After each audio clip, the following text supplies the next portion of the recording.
Shut it down! A warm day at Stone Mountain Park boils over. Two people trying to make it to a white power rally walk through members of a group here to shut them down. State troopers intercede before it turns into an all-out brawl. Don't you touch me, man! Do not put your hands on me, bro! I'm for real! I'm just trying to get down the street. We got these savages back here trying to impede us. 3 separate rallies involving numerous organizations and ideals end with arrests. He paid $10, I paid $10. Why can't I go over there? When members of an anti-KKK group can't get to the white power rally, they clash with police. In the center of it all, maybe 24 people who claim the white race is under attack. They want to erase our history because they want to erase us. Stone Mountain Park Police placed them behind a fence, then put counter-protesters in other areas of the park to keep them apart. That didn't sit well with some counter-protesters who tried to get through police to the white power rally. We need to go to the rally that everybody came for. That brought state troopers out in riot gear and a standoff. The Confederate flag on one side of the troopers, counter-protesters on the other. At times, the protesters were nose to nose with law enforcement, far outnumbering the white power supporters they couldn't reach. Look at this side and look at that side, and you tell me who won. The standoff lasted well over an hour. Eventually, the white power group called it a day. Counter-protesters did as well. Rise up! Rise up! Rise up! Rise up! Both sides insist they made their point.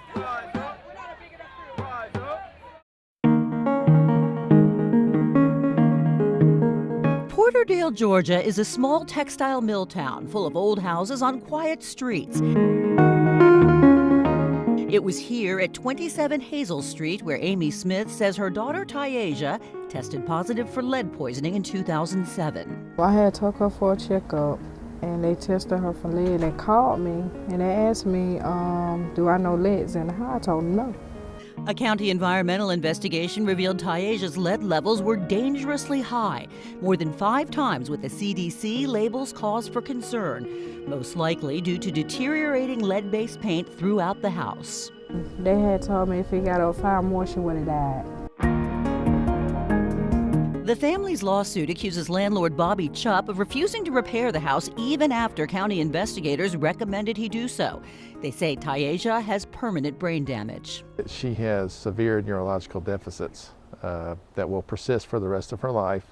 She will always have difficulty with certain types of activities, including reading and communication and mathematics. Basically, the assessment was she would never really be able to live independently for the rest of her life. The family has since moved, but back on Hazel Street, another family with young children is renting the same house, where chipped and peeling paint remain visible on the outside. Rashandra Smith says the same landlord, Bobby Chupp, asked her to sign a waiver. It came along with my leasing agreement that the house had some lead paint from back in the day, I guess. And he said that he hadn't had any complaints about it, and I signed the paper. Her children are 4 and 6. Documents obtained by 11 Alive News indicate health investigators advised against renting that property to families with children until the lead paint hazards were mitigated. But Smith says she doesn't have a choice. My kids haven't got sick, and it's not like I can just pick up and move tomorrow. If I was financially where I could move, then I wouldn't be here anyways. We tried to contact Mr. Chupp by phone and at the address given in his deposition to ask what lead abatement measures he had taken, but were unable to reach him. There is nothing good about lead in your body. Experts say homes built before 1978 are more likely to contain lead-based paint, which was banned at that time. And lead poisoning is more common in low-income children who live in older housing. Just around the corner from Hazel Street, this mom got the bad news just recently from her family doctor. Her son Jeremiah is 1. They did some blood work on him. They said they seen a little lead, but they're not sure how much. So they want us to take him to the doctor and see, he got to go to the hospital and do blood work so they can find out. State health officials say last year alone, more than 2,500 Georgia children tested positive for lead poisoning. And among the counties most at risk are Floyd, Cobb, DeKalb, Fulton, Gwinnett, and Hall. Georgia Poison Center's medical director says a simple blood test will tell you if your child is at risk. If your house has older paint that is flaking off the wall, your child should be tested, and you should have your paint tested. If your paint is leaded, it should be covered over. Georgia health officials are required to test all children on Medicaid for lead, both at age 12 months and 24 months. Coming up tomorrow, we'll tell you why that's not always happening and how children are getting lead in their systems. Back to you.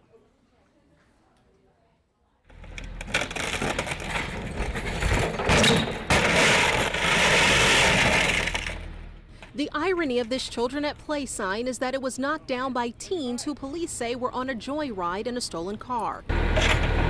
The 4 boys driving the vehicle collided with another motorist. Both cars ended up overturned in Prospect Creek.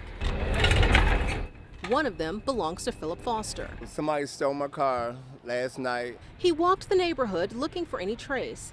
I found it on the Black Lena Drive, close to my house. As he waited for a locksmith, the car was stolen again. I called 911 and they brought me here and there's an accident. Unbelievably, he just bought this red Chrysler last month. The previous car was stolen. That makes 2 totaled cars at the hands of thieves in 2 months.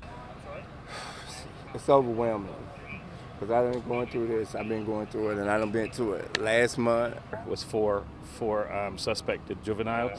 We have 3 in custody and 1 is at large.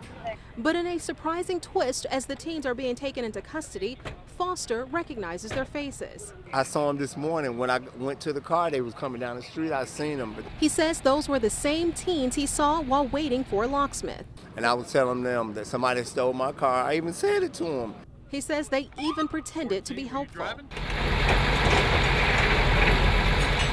Although all parties walked away with only minor scrapes and bruises, Foster is shocked by their blatant disregard for life. These teenagers these years run around these days. They don't know the value of life.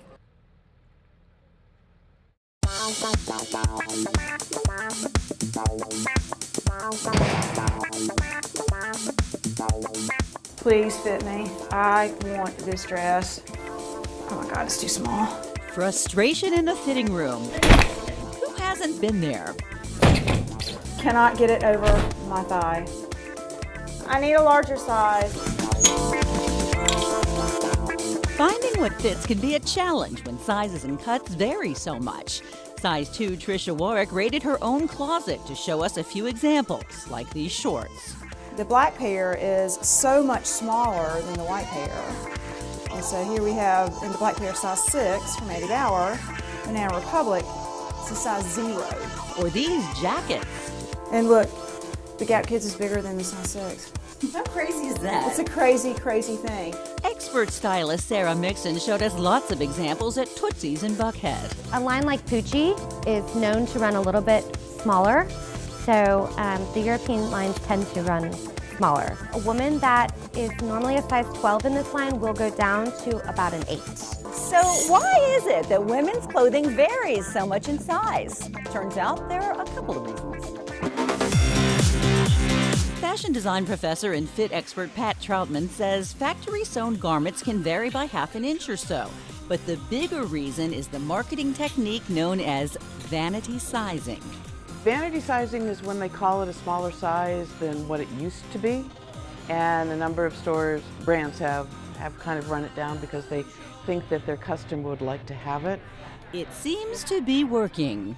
It feels great to look at something and say, well, I'm a size 0 when, well, actually, I'm a size 6. So what's a shopper to do? This is too small. Tootsie's style consultant has this advice. Size is just a number because it varies between designer. So as long as it fits perfectly, then we shouldn't really be thinking about the size, I think. Even if it is higher than you'd like.